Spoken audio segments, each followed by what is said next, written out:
Hello friends, welcome to our second video of our channel CA Aman Gupta. Friends, video start करने से पहले मैं आप लोगों से एक रिक्वेस्ट करूंगा कि प्लीज़ मेरे इस चैनल को सब्सक्राइब कीजिए ताकि हम और भी नई वीडियोस बना सकें जिससे आप लोगों को प्रैक्टिकल वेज जीएसटी के प्रैक्टिकल रिजीम में आप लोगों को क्या प्रॉब्लम आती है उसको आप सॉल्व कर सकें। फ्रेंड्स, आज की इस पर्टिकुलर वीडियो में हम आपको बताएंगे कि आपको जीएसटी या 3B रिटर्न जो मंथली फाइल होती है, ठीक है, वो कैसे फाइल करनी है। फ्रेंड्स, उसके लिए सबसे पहले तो हमें लॉगिन करना पड़ेगा जीएसटी की साइट पे जाके। जीएसटी की साइट पर अगर हम लॉगिन करेंगे तो हमें एक ऐसी पर्टिकुलर पोर्शन नज़र आएगा, dashboard, services, GST law, search tax payer, help, E way bill system. But हमें रिटर्न फाइलिंग में जाना है। हम फाइल रिटर्न पर जाएंगे और हम सबसे पहले अपना फाइनेंशियल ईयर को सिलेक्ट करेंगे। आप जानते हैं कि आज की जो डेट है वो है 5/5/2018, that is our financial year is 18-19। तो जो हमारा financial year already by default selected है। अब हमें अप्रैल मंथ की रिटर्न फाइल करनी है, तो हम अप्रैल मंथ सबसे पहले सिलेक्ट करेंगे और फिर इसको सर्च पर जाएंगे। अब आप देखेंगे कि ये आपसे पूछ रहा है कि whether your aggregate turnover during the previous financial year was up to rupees 1.5 crores or do you expect your aggregate turnover during the current financial year to be up to rupees 1.5 crores। Friends, अगर आपकी पुराने financial year में जो है आपका 17-18, उसके अंदर आपकी फर्म की टर्नओवर 1.5 करोड़ से ऊपर थी या नीचे थी, जीएसटी सिस्टम अभी ये पूछ रहा है। अगर मैं इसको इनेबल कर दूं यस कि मेरी प्रीवियस फाइनेंशियल ईयर में मेरी टर्नओवर से 1.5 करोड़ रुपीस थी, तो क्या मेरे को क्वार्टरली जीएसटी A1 फाइल करना है या मंथली जीएसटी A1 फाइल करना है। अगर मैं यहाँ पे ऑप्ट करता हूँ क्वार्टरली तो मुझे सबमिट करना पड़ेगा। बट फ्रेंड, मेरे इस पर्टिकुलर केस में मेरी टर्नओवर 1.5 करोड़ से ऊपर की है, तो मुझे by default monthly GST A1 file ही करना पड़ेगा। तो मैंने इसको यहाँ पे सबमिट पे क्लिक कर दिया। फ्रेंड्स, अब मेरे को मंथली रिटर्न जीएसटी या 3B के अंदर जाना है, क्लिक करना है।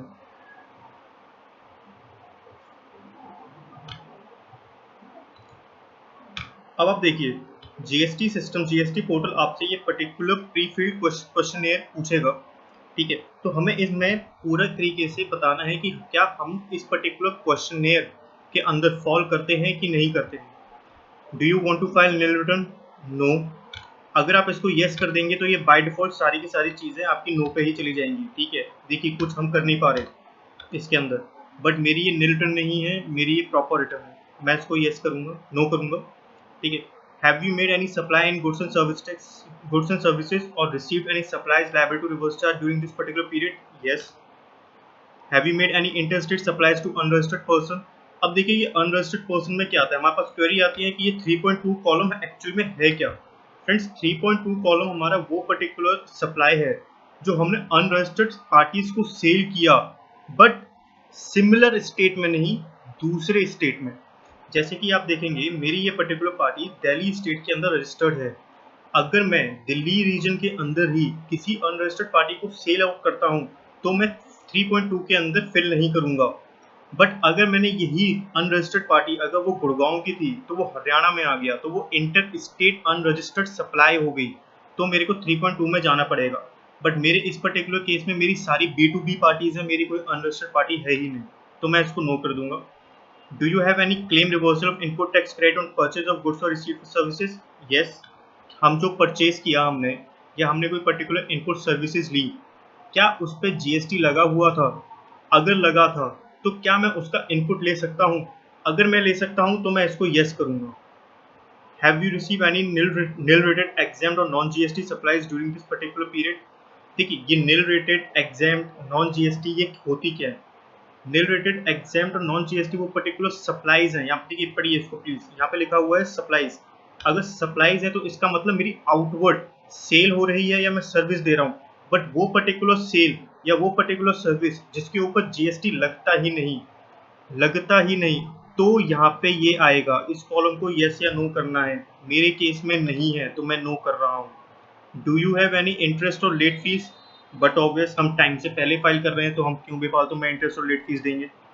अब मैं इसको नेक्स्ट पे जाऊँगा। अब आप देखिए हमने नेक्स्ट पे गए तो हमारे पास सिर्फ ये 2 ऑप्शन ही इनेबल हुए हैं, हमें इन 2 पर्टिकुलर ऑप्शंस को ही फिल करना है।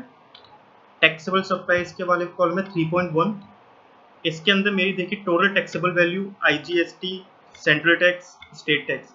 अब जैसे सपोजिंगली मैं टोटल टैक्सेबल वैल्यू डालता हूँ 1 लाख रुपीज़, IGST मेरा 0 है, सेंट्रल टैक्स मेरा आप देखिए इस पर 9,000 रुपीज़ हुआ, ऑटोमेटिकली SGST मेरा फिल्ड आ जाएगा। ठीक है, अब मैं देखिए सपोजिंगली इसको हटा देता हूँ तो ये अपने आप 0 हो गया यहाँ पे। अब मैं यहाँ पे 9,000 डालता हूँ तो मेरा सेंट्रल टैक्स ऑटोमेटिकली 9,000 पे आ गया। अब आप देखिए यहाँ पे क्या है, outward taxable supplies zero rated outward taxable supplies क्या होती हैं? वो होती हैं जो हम एक्सपोर्ट कर रहे हैं। ठीक है, एक्सपोर्ट पे हम टैक्स लगाते हैं? नहीं लगाते, इसलिए हम जीरो रेटेड पे दिखाएंगे। अदर आउटवर्ड सप्लाईज निल रेटेड और एग्जेम्प्ट, वो पर्टिकुलर टैक्स आउटवर्ड सप्लाईज जो हमारी एग्जेम्प्ट है, जिस पर हमारा GST ही नहीं है। Inward supplies liable to reverse charge applicable है तो लगाइए। देखिए एडवोकेट की सर्विसेज पे आज भी रिवर्स चार्ज एप्लीकेबल है, ट्रांसपोर्टर की सर्विसेज पे आज भी रिवर्स चार्ज एप्लीकेबल है। बट अगर आप रजिस्टर्ड ट्रांसपोर्टर से डीलिंग कर रहे हैं तो आपको रिवर्स चार्ज पे करने की जरूरत नहीं है। और ये आ गया नॉन GST सप्लाई। अब आप इसको कंफर्म कर दीजिए। अब आप एलिजिबल ITC में आएंगे। हम एलिजिबल ITC में आप देखिए यहाँ पे import of goods, import of services, inward supplies liable to reverse charge. अब ये inward supplies liable to reverse charge क्या है? अभी हमारा कौन सा महीना चल रहा है? अप्रैल 2018। हमने मार्च 2018 में भी GST 3B फाइल की होगी। अगर मार्च 2018 के GST या 3B में हमारी कोई रिवर्स चार्ज की सप्लाईज थी, उस पर मैं टैक्स पे करके आ रहा हूँ, तो उस पर्टिकुलर पीरियड के टैक्स का इनपुट मैं अप्रैल 2018 में ले लूंगा, तो वो फिगर मेरी यहाँ पे आ जाएगी। इनवर्ड सप्लाईज फ्रॉम ISD होता है मेरा input service distributor. Input service distributor का केस हमारे सिनेरियो में फॉल ही नहीं करता, उसके लिए हम एक दूसरी वीडियो बनाएंगे, आपको उसके अंदर समझाएंगे। Now any other all other ITC में क्या है दोस्त? अगर 1, 2, 3, 4 के अंदर फॉल ना करे तो 5 के अंदर फॉल करेगा, सिंपल सिनेरियो। ऑब्वियस है, यहाँ पे अगर मेरे टॉप 4 के अंदर फॉल ही नहीं करता तो मैं अदर में डालूंगा ना, ऑल अदर ITC के अंदर। अब मेरे ऑल अदर ITC के केस के अंदर यहाँ पे 50,000 है और इधर 6,000 रुपीज़ है। आप देखिए CGST और SGST अगर एक डालोगे तो दूसरा अपने आप फिल हो जाएगा। अब मैं इसको कंफर्म कर देता हूँ। कंफर्म करने के बाद मेरे को सेव GST या 3B करना है। सेव GST या 3B करने के बाद प्रोसीड फॉर पेमेंट। मैं अगर प्रोसीड फॉर पेमेंट कर दूंगा तो देखिए ये ऑटोमेटिकली यहाँ पे निकल के आ जाएगा, मेरा पूरा का पूरा बैलेंस 0 हो गया। आप देखिए इसको आगे हम करेंगे कैश रिक्वायर्ड 000। बट सिंस ये रिटर्न मैं अभी जो फाइल कर रहा हूँ सिर्फ और सिर्फ प्रैक्टिस पर्पज के लिए कर रहा हूँ, तो इसलिए मैं इसको मेक पेमेंट पोस्ट क्रेडिट नहीं करूँगा, मैं बैक चला जाऊँगा। बट आप लोगों को अगर जब रिटर्न आप एकदम फाइनल फाइल कर देंगे तो आप इसको सेट ऑफ कर देंगे। सेट ऑफ के लिए आपको मेक पेमेंट वाले ऑप्शन पे क्लिक करना पड़ेगा, तो वो आपकी लाइबिलिटीज़ और आपके जो आउटवर्ड सप्लाईज हैं उसको सेट ऑफ कर देगा। ओके फ्रेंड्स, इसके थ्रू हम अपने रिटर्न को फाइल कर सकते हैं। फ्रेंड्स प्लीज़ कमेंट सेक्शन में बताइएगा कि क्या हम किस तरीके से अपनी वीडियोस को और इम्प्रूव कर सकते हैं और कैसे हम आपको और नई नई वीडियोस के थ्रू बता सकते हैं कि GST कितना ईजी है, GST कितना यूज़र फ्रेंडली है। Okay friends, take care.